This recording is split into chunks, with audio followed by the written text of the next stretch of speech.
Olá, meus alunos. Nós vamos iniciar essa aula sobre entregáveis práticos, né? Está se referindo a documentos e práticas documentais no exercício logístico de qualquer movimentação, né? Principalmente em relação a armazém e movimentação de materiais. Esses entregáveis práticos, ou seja, esses documentos, o que nós precisamos documentar é extremamente importante na relação de fluxo. Tudo que nós formos fazer, nós precisamos documentar e deixar registrado. Para quê? Para que tenha uma prática definida a outros mediante o que está sendo escrito. Por exemplo, se você tem algo escrito sobre o que espera sobre você, quando a pessoa lê, vai entender mais ou menos quais são as características. Se você é extrovertido, se você é zangado, se você... e assim por diante. A mesma coisa acontece com as práticas dentro de um armazém, né? Preciso ter esses documentos e essas práticas documentadas para poder ter algo palpável de o que fazer, né? Mas o que documentar, né? O que nós precisamos documentar? Então, eu quero caminhar nesse sentido, falando sobre algumas etapas de armazém, alguns estilos de documentos que nós precisamos definir dentro de um processo logístico. Então vamos lá. Primeiro, a importância da documentação. Por que a documentação é importante? Primeiro, para padronizar os processos e reduzir falhas. Como assim, professor? Se eu tenho tudo documentado, todo mundo vai ler aquilo ali, vai ter práticas e regras documentadas, e isso gera uma padronização, ou seja, todo mundo vai fazer a mesma coisa, que sabe exatamente o que fazer mediante aquele documento que foi definido. Isso evita erros para que cada um não faça o que está na cabeça, né? Cada um faça o que quer fazer. Não, cada um vai fazer de acordo com a documentação e a padronização definida pelo documento. Ele facilita no treinamentos e auditorias, né? Sim, vai fazer treinamento como ensinar o que fazer ou até fiscalizar as pessoas que estão fazendo de acordo com o padrão, né? Isso garante a rentabilidade, né? E o rastreamento também e a melhoria contínua, né? Isso me ajuda a ter tudo estar melhorando no processo. Um exemplo, por exemplo, você tem critério de Pinker, já falamos muito sobre Pinker aqui, né? Que é separação dos produtos para envio, né? Ou para produção. É separação. Então, se eu tenho critérios, como nós vamos fazer esse separação documentado, isso evita erros e atrasos bem desse processo, né? Então, existem algumas políticas operacionais. Eu quero falar, na verdade, quero falar cada tipo de documentos que nós precisamos documentar.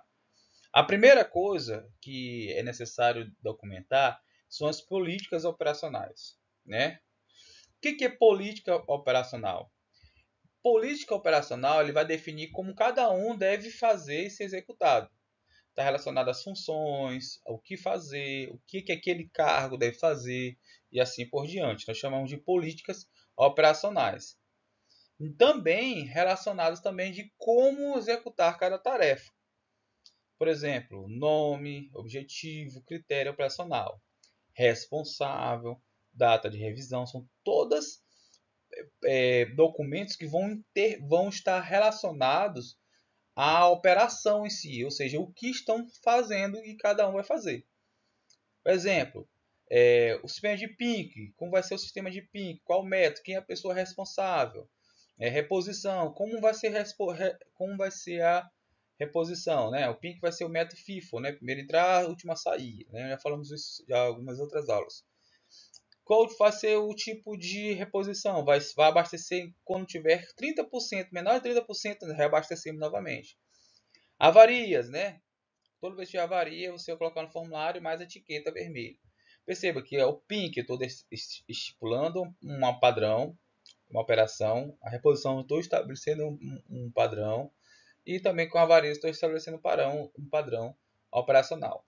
Isso tem que estar documentado para que quem está responsável, por exemplo, com reposição, Então ele já vai saber que toda vez que chegar menos de 30, ele tem que fazer reposição.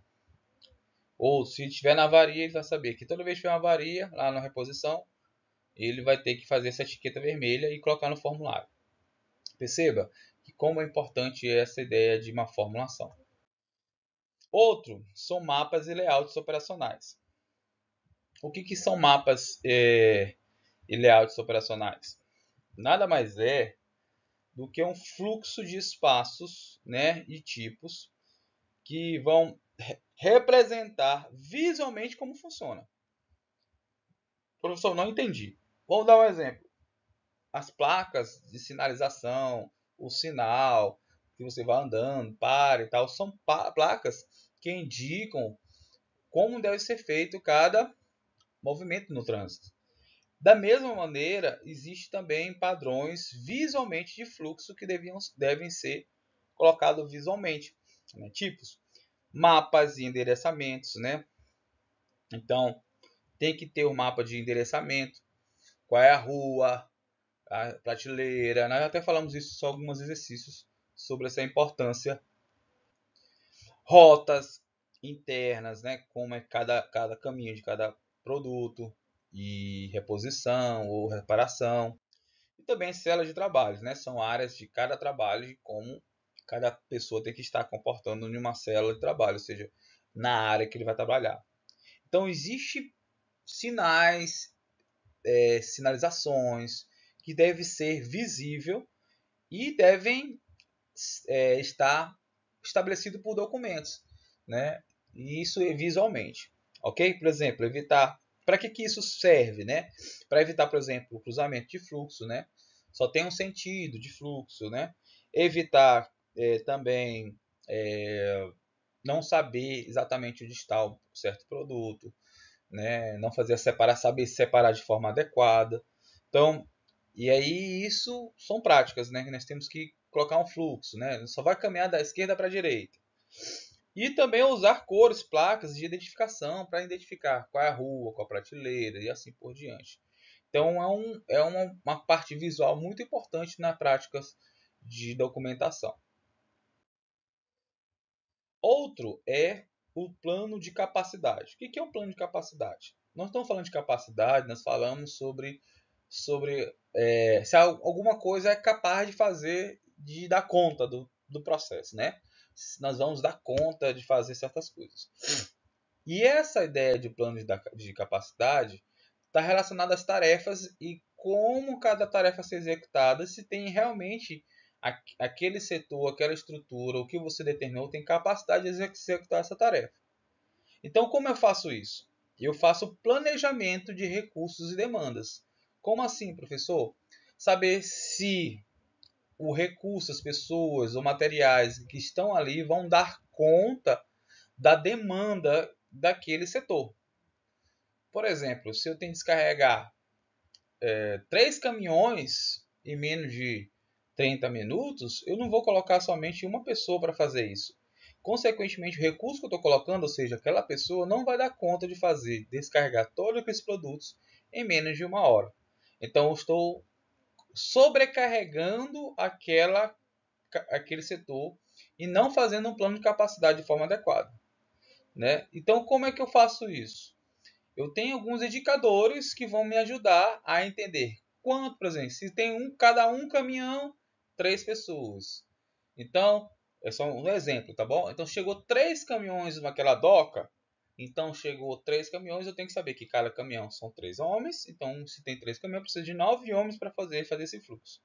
Então, eu estou fazendo a relação de capacidade de recurso com a demanda que está relacionada. Também a relação também de horas trabalhadas, ou seja, quanto tempo cada um pode fazer. Então eu sei que em 3 horas, em 3 homens em 1 hora consegue descarregar. Isso quer dizer que é uma relação homem e hora, né? Então se estipula que cada 21 homem corresponde a 20 minutos, que é 1 hora. Então se eu adiciono mais um homem, eu vou ganhar mais 20 minutos naquele fluxo. Então eu estou fazendo planejamento de recursos, tá bom? Então, essa é a ideia. A outra indicador é a utilização de frotas, né? O uso total, se eu vou usar 100% para poder mandar esse produto. Janelas de docos, agendar recebimento, expedição, se aquela doca ali é adequada para aquele produto, para ter aquele fluxo, assim por diante. Então, dando um exemplo bem claro aqui para vocês. Por exemplo, em alta demanda, planejar horas extras é importante. Se vai aumentar a demanda, eu tenho que aumentar a hora extras ou aumentar o número de funcionários para aquele setor. Então, preciso ter um planejamento escrito, documentado, para poder quem está nessa área saber exatamente como executar. Outro, gente, é o monitoramento de desempenho. Isso é muito importante. Preste atenção. Um dos documentos muito importantes são os painéis do QPI. Professor, o que é QPI? Tá bom? QPI quer dizer Key Performance Indicator, tá bom? É a expressão em inglês, mas significa indicador-chave de desempenho. É uma maneira visual de as pessoas entenderem como está o desempenho de certo setor, de certa área, né? Na logística também não funciona, não é diferente. Todo setor precisa de indicadores para saber se está bem ou se está ruim. E nós utilizamos muito painéis, ou seja, algo escrito, visual, e QPIs, que é exatamente essa ideia visual de todo mundo enxergar o que está acontecendo. As principais características de um QPI, por exemplo, é a quantidade, se a quantidade está sendo feita de acordo com o padrão, se está sendo relevante, se está sendo realmente bem executados. E aí, para isso, as características têm que ser quantificados, relevantes, né? Devem ser relevantes, tem que ser mensurável, eu consigo medir, tá certo? E, consequentemente, tem que ser ajustável para que eu possa ajustar essas metas baseando nessas performances e esses números de performance, né? Então, todo o setor tem essa ideia de performance e indicadores para saber se está funcionando ou não está funcionando. Então, tem vários setores que utilizam isso. Por exemplo, setores financeiros, setor de processo. Então, nós temos QPI de processo, QPI financeiro, QPI físico e assim por diante. E também existe QPIs com relação a logística, né? Por exemplo, QPI do processo logístico, QPI de performance de entrega de materiais, PFI de acuracidade, que é importante também nesse processo. Então, para calcular assim, a gente precisa entender essa ideia.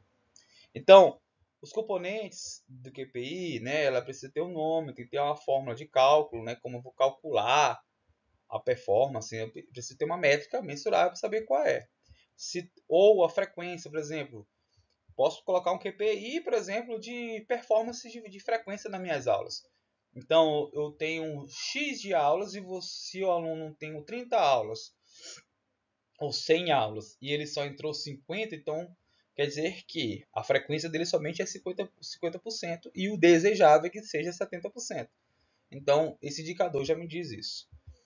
Responsável por meta também é muito interessante por você colocar um responsável e uma meta específica para saber qual é o valor exigível para estar de acordo ou não com a capacidade. Então, por exemplo, no processo logístico, nós utilizamos muito, por exemplo, a acuracidade. O que é a acuracidade? É o erro, né? O erro entre o que é real e o que está no sistema, né?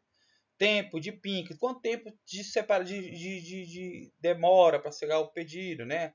Aí menor de 5 horas, né? Menores de meia hora para poder fazer a separação do pedido, né? Taxa de avarias, né? Somente 0,3% nós temos avarias, né? Então isso quer dizer, por exemplo, se tem uma avaria de 0,7, isso quer dizer que nós estamos com problema. E assim por diante. Então cada indicador me dá uma ideia de performance ou não. Eu quero falar aqui sobre o QPI de acuracidade, que é muito comum que é acuracidade? Está se falando muito sobre inventário, né? Já falamos muito sobre isso. Que está real e que está no sistema, né? Por exemplo, acuracidade porcentagem vezes 100, né? Quantidade correta, quantidade total, né? Por exemplo, tu tem 100 eu tinha 100 no sistema, né? Então, quantidade total era 100, mas quando eu contei tinha 99. Então, eu faço essa divisão e aí eu tenho um número de diferença vezes 100 para encontrar a porcentagem de acuracidade. Se eu acho que a acuracidade até 3%, então tem que estar aqui 3%. E assim por diante. Ok? Então, perceba esse exercício para você fazer ele depois. Então, se tem um valor lá, essa parte correta é o que eu contei. E total é o que está no sistema. Essa divisão, multiplico por 100 para me encontrar a porcentagem desse QPI. Ok? E o último é o plano de segurança. Também é muito importante documentar a segurança. Né? Por que isso é importante? Porque nesse plano de segurança, nós vamos definir como vai ser o meu processo de segurança, né? De EPIs e assim por diante.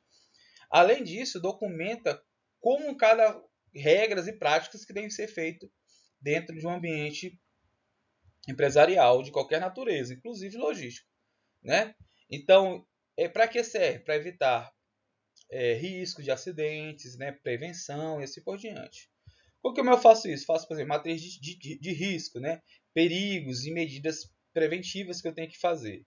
Instruções de trabalho, como por exemplo, passo a passo como usar os EPI. O que é EPI, professor? É equipamento de proteção individuais, né? Capacete e assim por diante. Registro de treinamentos, datas, que estou fazendo treinamento de segurança para que não tenha nenhum acidente. Então, um exemplo bem claro disso, por exemplo, a colisão de empilhadeiras, né? Faixas, rótulos. Então, como é que eu vou fazer isso para que não tenha colisão de empilhadeiras? Então, eu preciso definir bem fácil um processo, um plano para poder não ter acidentes, que nós chamamos plano de segurança e treinamento. Aqui nós chegamos no final da aula, um pequeno resumo do que nós falamos. Então, esse plano, né, esse documento serve para quê? Né? É um DNA de orientação logística. É como vai andar todo o processo, tem que ser documentado. Ele garante a rentabilidade, a segurança e a melhoria da confiança da empresa. Consequentemente, ele transforma a prática em um processo padronizado, eficiente. Gente, até a próxima aula e até mais.